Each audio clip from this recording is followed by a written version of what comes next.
Ma femme, Sophia, et moi avions un mariage parfait, rempli de rires et d'aventures.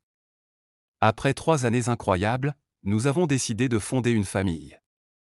Lorsque Sophia était enceinte de 5 mois, nous avons déménagé dans une petite ville où vivait sa mère, Margaret. L'atmosphère paisible et les beaux paysages semblaient idéaux pour la grossesse de Sophia. Mon emploi à distance dans le développement de logiciels a rendu la transition facile. Margaret était ravie de nous voir emménager dans sa confortable maison victorienne surplombant la ville. Le mari de Margaret, Jacques, un routier robuste, était souvent absent pour de longs voyages.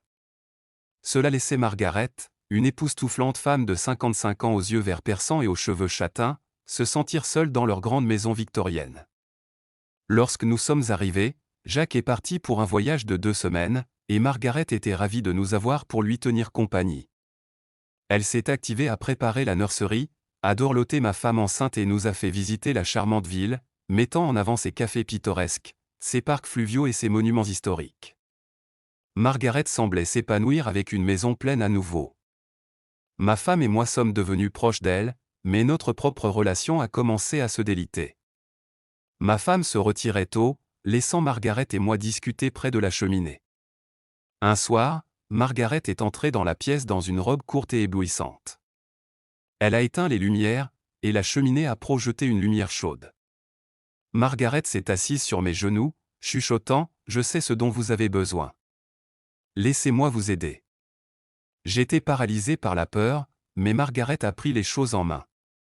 La rencontre a été brève, et elle a chuchoté « Voyez à quel point c'est facile. » Le soir suivant, j'étais plus confiant, et nos rencontres secrètes près de la cheminée sont devenues une habitude. Lorsque son mari est rentré, nos ébats ont cessé, reprenant avec une intensité renouvelée lorsqu'il est reparti. Cela a continué jusqu'à ce que la grossesse de ma femme soit plus avancée. Elle a choisi d'accoucher en ville, invoquant de meilleurs soins médicaux. J'ai accepté à contre-séhur, et nous avons déménagé. Ma liaison avec Margaret a pris fin, mais je l'apprécie tendrement.